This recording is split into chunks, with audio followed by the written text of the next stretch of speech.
काला ओढ़नी को लेकर बहुत ज़्यादा हाइप क्रिएट हुआ है। पवन सिंह का ये गाना बहुत ज़्यादा आने के पहले ही ब्लॉकबस्टर जैसे फ़िल्में आने के पहले ही सुपर डुपर हिट हो जाती है, उसी तरह से ये गाना भी सुपर डुपर हिट हो चुका है। पवन सिंह थोड़ी देर में पहुँचने ही वाले हैं वहाँ पे इवेंट में, टाइमिंग लगभग हो ही चुका है और वहाँ पे थिएटर में एक्सपीरियंस आप देख ही सकते हैं। थिएटर के अंदर पीवीआर लखनऊ में किस प्रकार फ़िल्म को चलाकर उसका जो है एक्सपीरियंस लिया जा रहा है।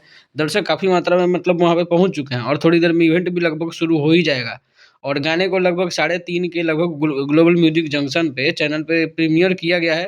जब 3 बजे इवेंट में ये गाना चलाया जाएगा, उसके बाद कुछ अनाउंसमेंट भी हो सकते हैं, जैसे फ़िल्में जब मोहरा फ़िल्म को लेके अनाउंसमेंट हो सकती है और कि कब रिलीज़ होगी या ट्रेलर कब आएगा। उसके बाद जो है इस गाने को 3:30 में ग्लोबल म्यूजिक जंक्शन पे आपको सुनने को मिलेगा। 3:30 का प्रीमियर है, उसके पहले ये 3 बजे जो है इवेंट का शुरुआत होगा और वहाँ से बहुत सारी वीडियोज़ फुटेज जैसे अभी आ रही है सामने, उसी तरह की कई वीडियोज़ और फुटेज सामने आएँगे। तो चैनल को सब्सक्राइब कर दीजिए, वीडियो को लाइक कर दीजिए और अपडेटेड रहिए। मिलते हैं अगले वीडियो में।